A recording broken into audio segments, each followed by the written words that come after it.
welcome to the second episode of Seat at the Table. My name is Jarek Beeson and I am the host of the show. And we're going to seek to have some candid conversations with leaders and luminaries across different verticals. And today's episode will be no different. Today's episode, we have Jamil Farshchi, CISO for Equifax. Jamil, welcome to the show. Thank you very much. I appreciate the opportunity to be here. If you don't mind, can you kind of share your background with our guests? Sure. I'll give the summarized version. Out of school, my first job was at NASA, which was really exciting. I was there for like 6 years, longest job I've been at. But it was great to be able to work with some of the smartest people in the world and on some things that have always motivated and compelled me since I was a little kid. And then I'll fast forward. I was the CISO at Los Alamos National Laboratory, so protecting some of the most sensitive assets that we have in the world, certainly in the United States, nuclear weapons. Then I went to Visa and helped rebuild that program, and we turned it into an industry leader in that space. I mean, dealing with $7 trillion worth of transactions annually, which definitely will keep you on your toes. From there, it was Time Warner. And it was cool because it was a different industry going into media after being in, all of these secret squirrel environments and stuff that I've been before. And I was there during that Sony breach. And so that was certainly interesting as well there. And then from that, I got pulled into Home Depot after the mega breach that they had back in 2014, and then transitioned from there to here, where I am today at Equifax, following the breach that we had in 2017. So my career has been in security risk the entire time, and it's been a great ride. I feel like got onto the right rocket ship back in school, and I guess lucky that picked the right one. Well, thank you for joining our show. We really are going to benefit from your experience and all of the different tools and tips and tricks that you picked up along the way. Fun fact for anybody that's going to be doing some type of trivia in the future, me and Jamil both actually worked for the NNSA at the same time. I was in the Nevada test site, and you were in which location? Los Alamos. You were in Los Alamos. Yeah, so actively trying to, just help the government and help industry. And let's jump right into that. So the first question that I have, and I've done the research, I know that you wrote a powerful vision into 2022 when it comes to the risks. And we can't talk about all of them, but I do want to hone in on a few of them. And you talked about the director's dilemma. With more scrutiny in the boardrooms than ever before on cybersecurity, what exactly is the director's dilemma, and how do you see it playing out moving forward?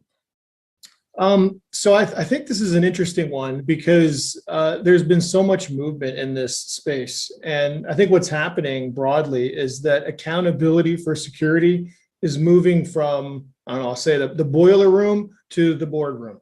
And the reason I say it that way is because I think oftentimes CISOs and security teams sort of get poo-pooed and pushed into the back, and not really given the attention and respect that it deserves, given how critical it is to the functioning of business. And just last year, we saw several cases, but one in particular around Marriott, where the judge ruled ultimately in favor of Marriott, but explicitly said that cybersecurity is mission critical for organizations.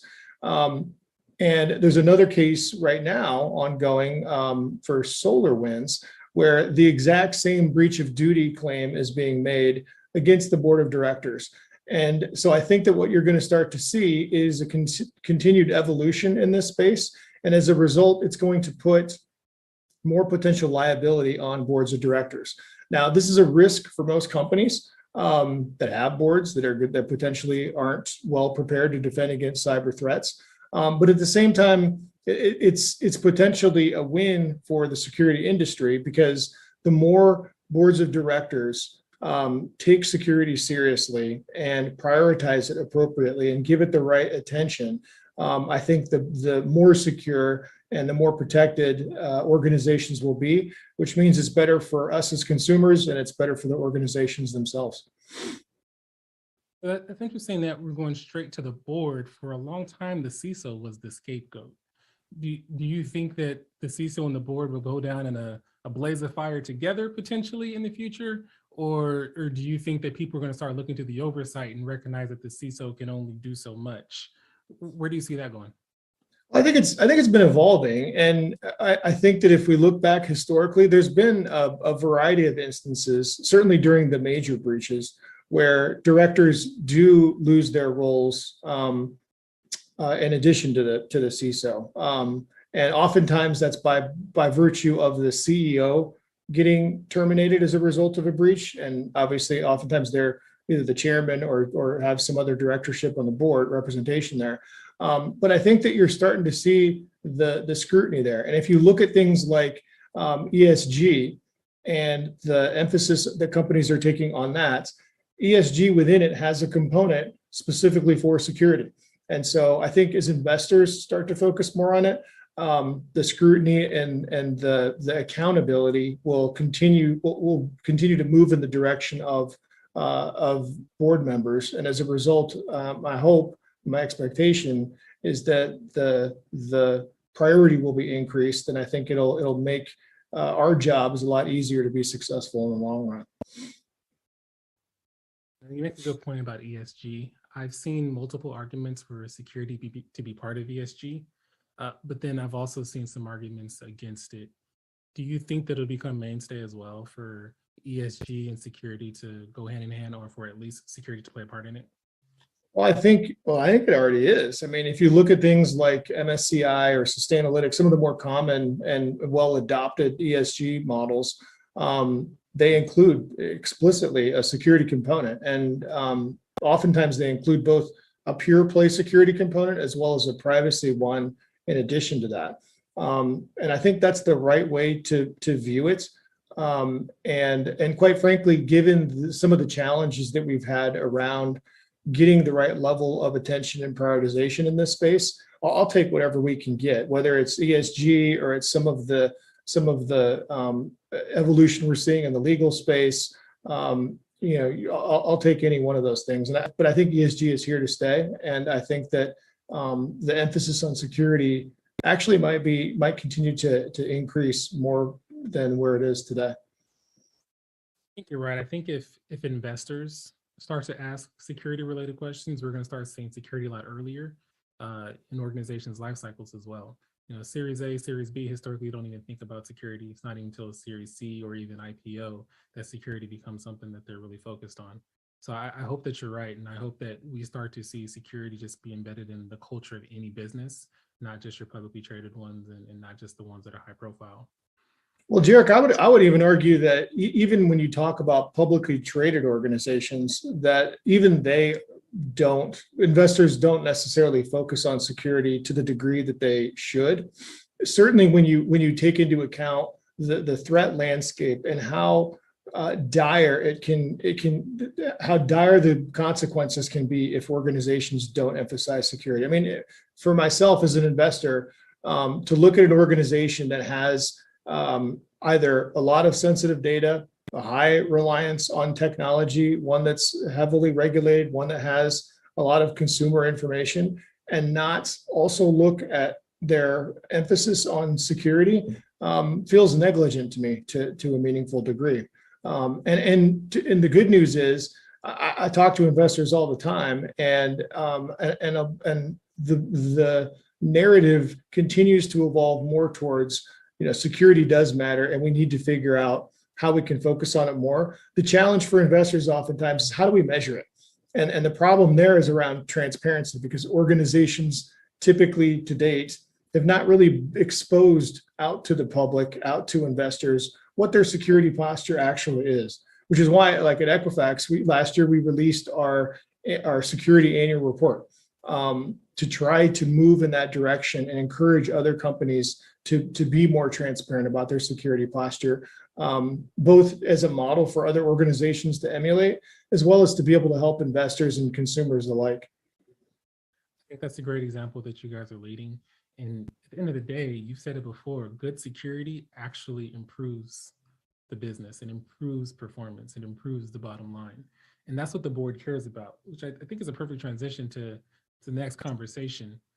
In many cases, cyber insurance is that backup plan, right? It's if anything happens to go wrong, we want to make sure that the financial hit is as small as possible. And people have invested in cyber insurance as a result. But I've personally seen, and then pretty much everyone has seen, that there have been huge increases, 2, 3 times what the premiums used to be when it comes to cyber insurance. And sometimes insurers aren't even insuring people because of their risk posture. Do you think we're actually nearing the end of cyber insurance as a viable option to mitigate the financial impact of future breaches? I don't know that I would state it that way. I think we are nearing the end of an era where cyber insurance is used as a substitute for security. I think we are very near that end, if we aren't already. The premiums, as you stated, have gone up 200 to 300% at least. I talk to peers all the time, and they're like, "Jamil, can you believe how much we have to pay for this now? It's crazy." But I actually think it's a good thing. Now, it does generate risk. There's no question about it. To organizations that are unprepared, they're going to feel some pain from this. But at the end of the day, and another one of my top 10 risks is around the government that we might talk about later. But at the end of the day, in the absence of some other pressing driver, I think the insurers have stepped up, and I actually have a lot of respect for what they've been doing. Now, granted, it's in a selfish way. It's making sure they're protecting their own bottom line and not insuring organizations that shouldn't be insurable. But at the same time, those measures that they're pushing, whether it's the increase in the premiums or it's, I think more importantly, the heavier drive around control requirements and the analysis and assessment of those, I think is moving the needle. And I think it's actually helping the broader industry get more religion around security and making sure that organizations are prioritizing security well. And certainly for those who have not invested in security and now may be facing the risk of not even having any insurance whatsoever, it really drives the point home. And I think it will ultimately drive demonstrable change within our industry. I definitely agree. I think that, to your point, this is forcing organizations to do the right thing and to focus more on security and not just lean on some backup plan. That being said, I think it's going to bring to head the conversation of compliance versus security as well. I for one, was interviewed by a cyber insurer, and they asked me about my zero trust strategy. Right? They didn't ask me about my ISO. They didn't ask me about my SOC 2. They wanted to know specifically, are you moving towards passwordless? How are you doing micro-segmentation? How are you ensuring that you're resilient against an attack? And I talked with these insurers 2 years prior, and it was, do you have a password policy and do you have firewalls? Right? And if even they ask you that, I remember back in the day, I would get through those interviews and I'd be like, how do you know any more about my security program now than you did before we had this discussion? It used to be a complete check the box. And now, I mean, I went through my most recent one. I think it was in October, maybe it was September. And yeah, to your point, it's almost the same line of questioning. And it gets really, I could be like, hey, do you have an EDR? Yeah, I have an EDR. I'm thinking you're going to move to the next question. And they're like, okay, what's your coverage across each region? And it's, I actually welcome it though. I think they're doing their job and they're making sure that they have a meaningful picture of the risk that they would incur by insuring you. And again, it keeps you on your toes, and it makes sure to keep driving that point home that we all need to be doing the needful to protect our organizations. Let's give some practical advice to the listener that's out there that's hearing this and they're thinking, okay, this is the ammo that I need to go to my executive team and get them to really invest in security. How would you position this with the board, right? We have new CISOs that are trying to figure this out. They don't want to be the Chicken Little CISO that says the sky is falling, but at the same time, they want this risk to be very clear to their leadership. You know what I like to do at every organization I've been at since my time at Visa, I do two things that I always try to focus on. The first one is as quickly as possible, I try to get an independent assessment of my program and where we are. And there's a variety of firms that'll do this for you. In fact, we include our score in our annual report that I mentioned earlier. But I do that to level set. And the reason I do it that way is because not only do I get a good independent picture of, in broad brush, of my program, but I also get data on benchmarks with other organizations throughout whatever industries I choose. This is really useful for me, but it's more useful, I think, to the board. And the reason it's more useful to them is because anyone who's done this, you end up getting a score, 1 to 5, 5 being the best. And it doesn't matter what your level of technical aptitude is. Anyone can read a chart and know that, hey, if 5 is the best and 1 is the worst, that, we want to be closer to the 5 than the other outcome. And it's a good way to be able to level set with the board. And then if you go down a notch, because they always do it across all these different controls, if you have a specific control that you really want to emphasize, lean in on it there, because and at that time, because you've already contextualized where you stand. Whether you're good or bad, you might say, hey, we're at a 4, we're doing pretty good, but you know what? We've got this one major gap here if you take a look at this particular control area, and it really helps. The other useful tactic that I employ on this one is try to come up with specific examples, like real life ones that actually could affect the company. And again, not in a fear mongering kind of way, but if you can articulate, look, we see these types of attacks, or we have all these examples of this same type of attack being executed against other firms, and we are vulnerable to this exact same thing, and we don't really have very many mitigating controls. This is where I want to focus my time and attention. At least in my experience, it's rare that the board is going to be like, no, Jamil, I don't want you to do that. You should focus on these other things that I think are important. We're in this seat for a reason, and when we come with a meaningful level of credibility and expertise, because that's what we have done our entire careers, and the challenge is about how to navigate and communicate something in an effective way so that the audience is like, got it, I totally understand what you're talking about, instead of getting into the bits and bytes that we so oftentimes do, which ends up being an impediment to our ability to succeed. I love that point of having someone from the outside either validate what you're saying or provide a completely different narrative. Either way, they're going to be respected and it's going to be considered completely independent. In that scenario, I always recommend that you bring that same outside party in the next year, not using another vendor, using the same one, because you want the same approach. You want the same level of vigor to demonstrate the difference between that year and the previous year. Is that also an ideology that you subscribe to, or as long as it's a third party, it's good enough?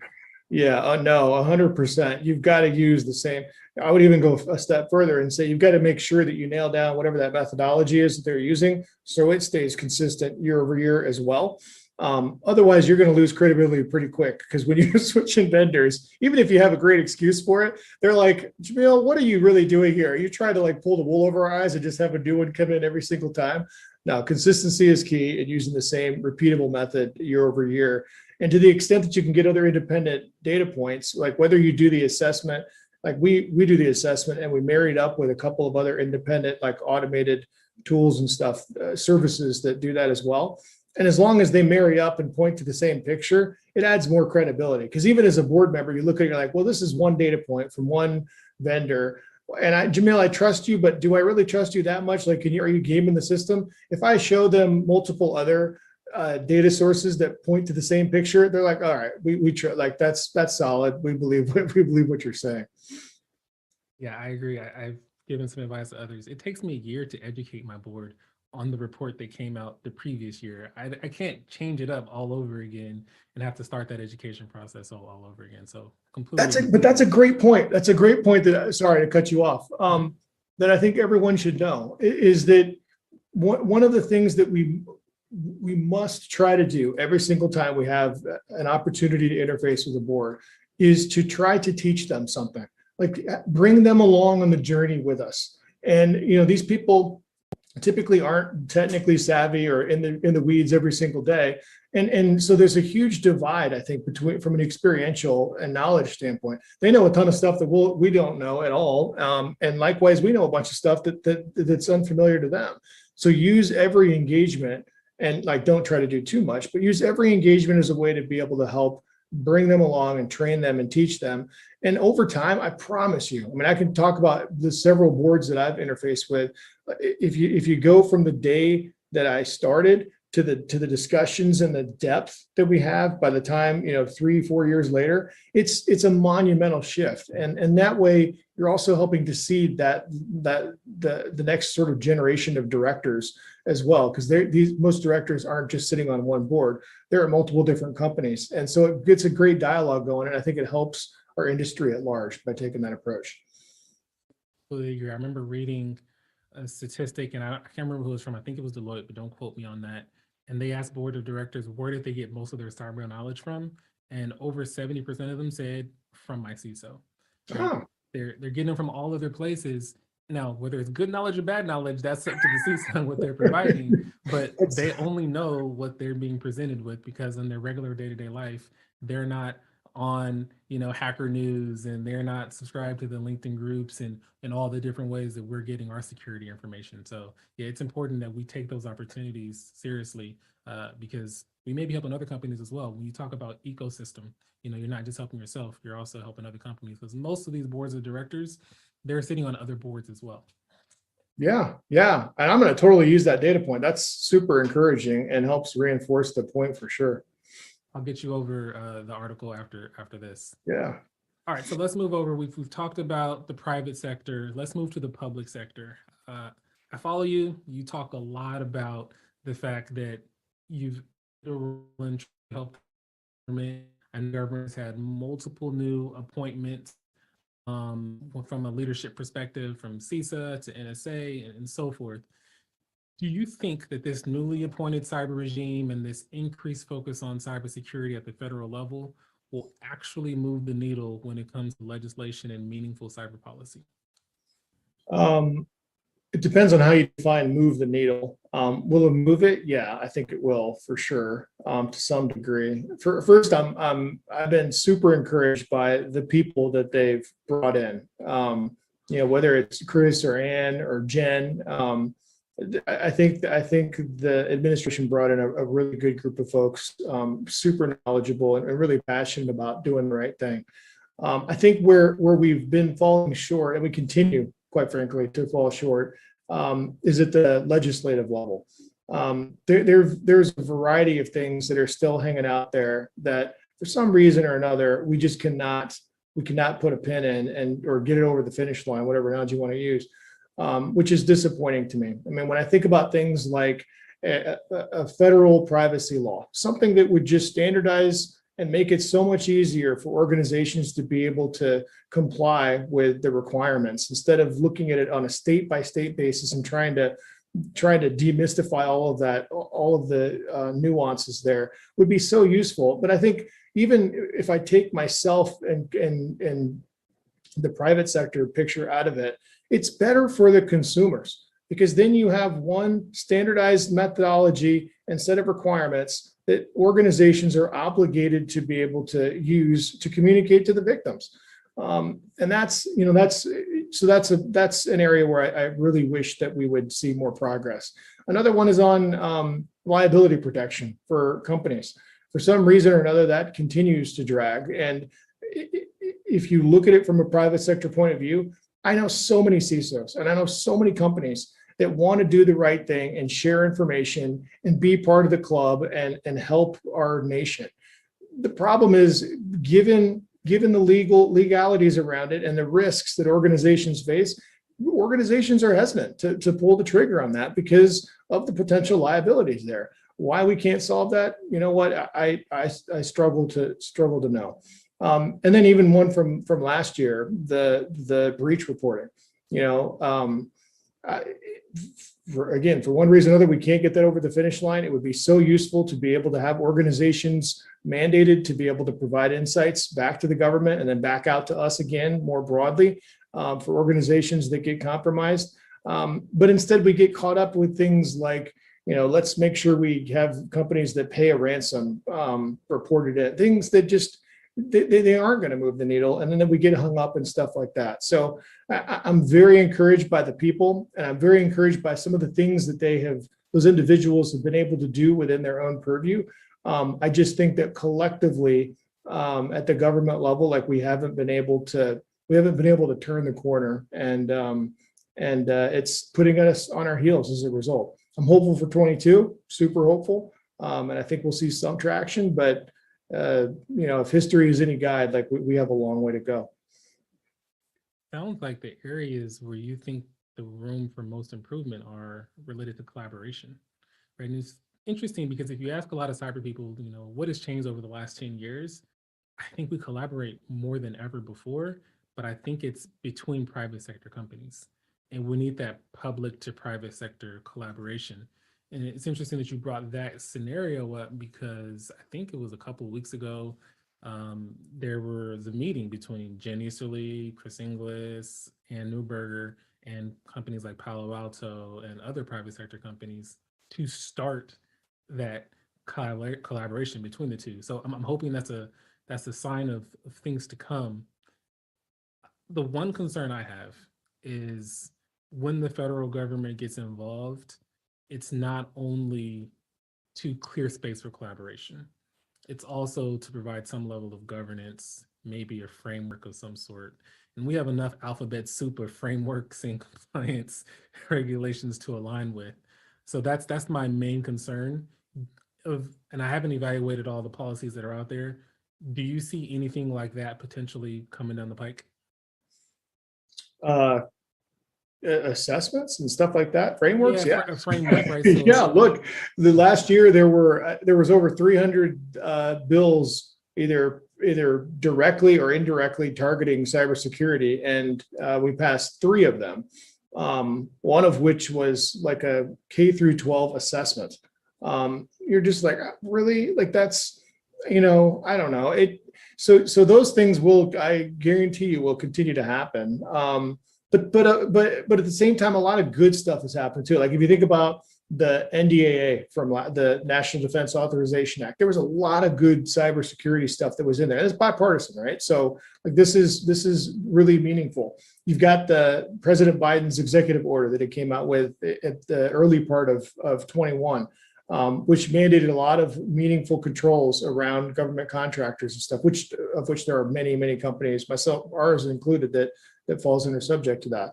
And then you got the infrastructure bill, which also bipartisan, which is helping to fund states and local municipalities with resources to be able to bolster their cyber programs as well. An area that we've consistently seen is underfunded and gets targeted by the attackers. So I think there's a lot of good stuff, but to my point before, it seems to be more,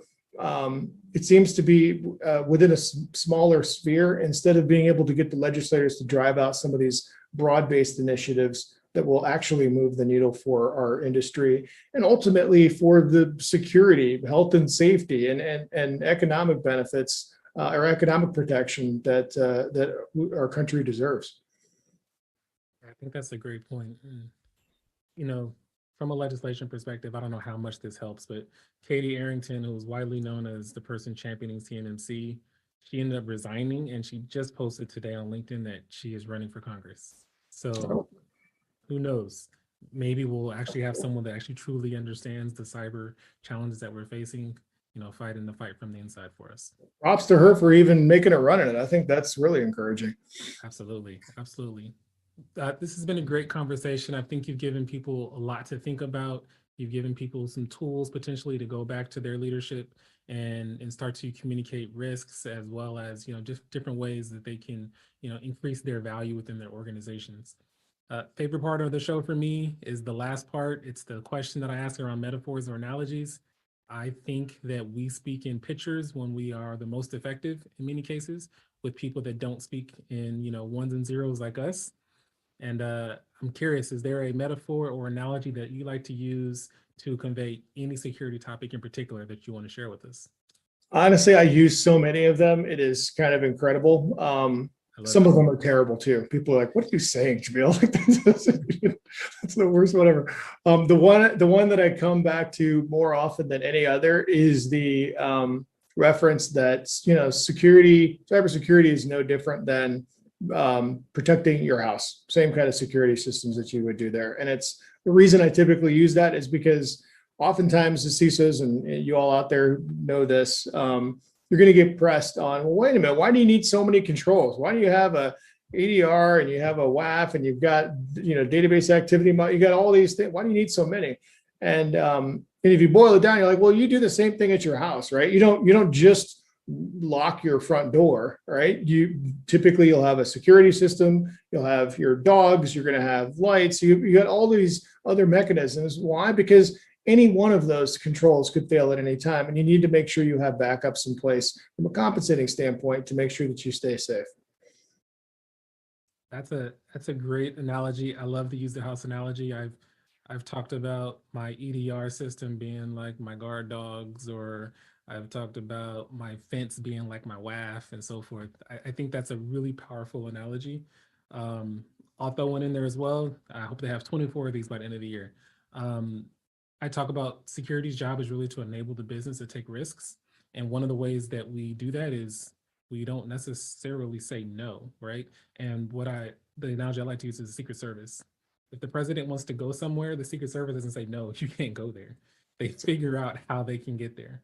He tells them you have to go a little bit early, maybe. You potentially have to only go to this part of the location. They have to meet you here, but they find a way for the president to meet his objective while keeping him secure. And he doesn't stop them from doing it because he cares about his life, just like our organizations care about our data. It's just a matter of us communicating it in a way that they recognize that we are trying to be like the Secret Service, allowing them to achieve their objectives, but at the same time, protecting them in the process. I love that one. That's great. Jamil, thank you for being on the show. Thank you for taking the time. Like I said, I know that everyone that's listening is going to benefit from your experience, and you're welcome back anytime. Thank you so much. Again, I really appreciate it. Thank you.